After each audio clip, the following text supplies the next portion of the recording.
Okay, let's go to our next question. It's from Matt Prater. Hi, Prime Minister. I'm a pastor of a local church and work for a national Christian radio network.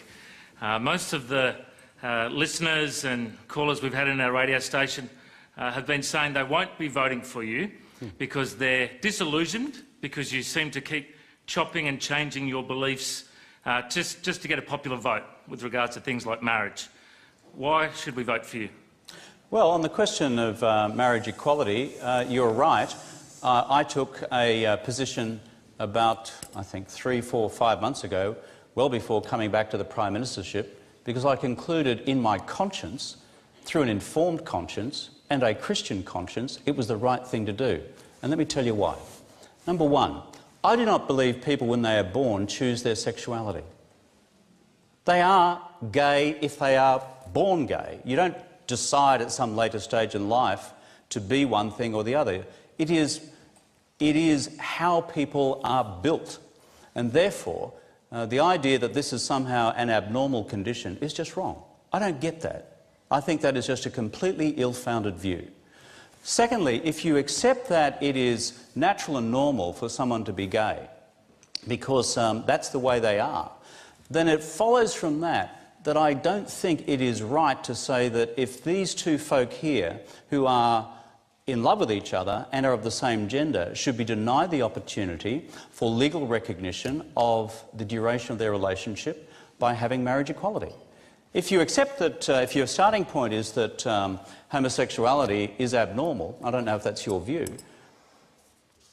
Well, we can go back and... well, I just need to know, because that's... we'll go back to our question. I just need to know. To ask what it is that you believe Christians in particular are upset about.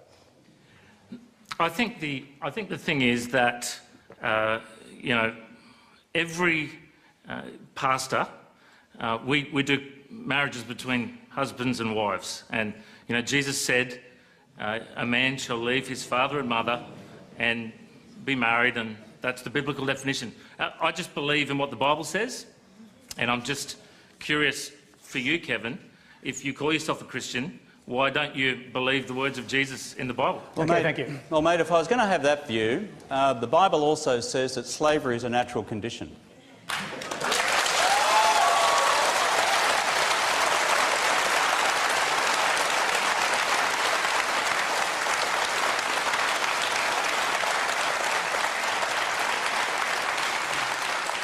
Because St. Paul said in the New Testament, slaves, be obedient to your masters.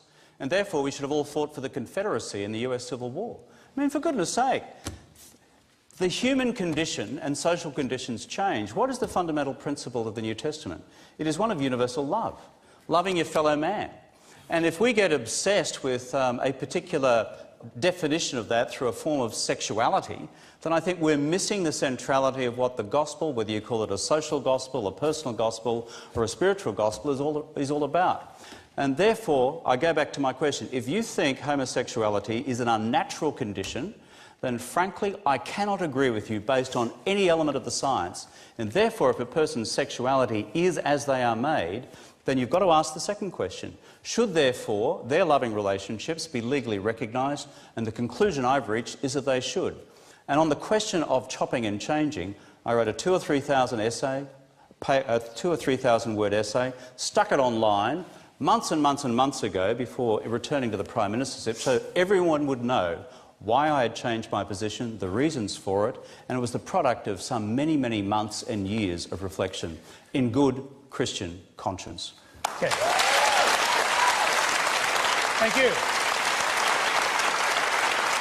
Thank you. Okay.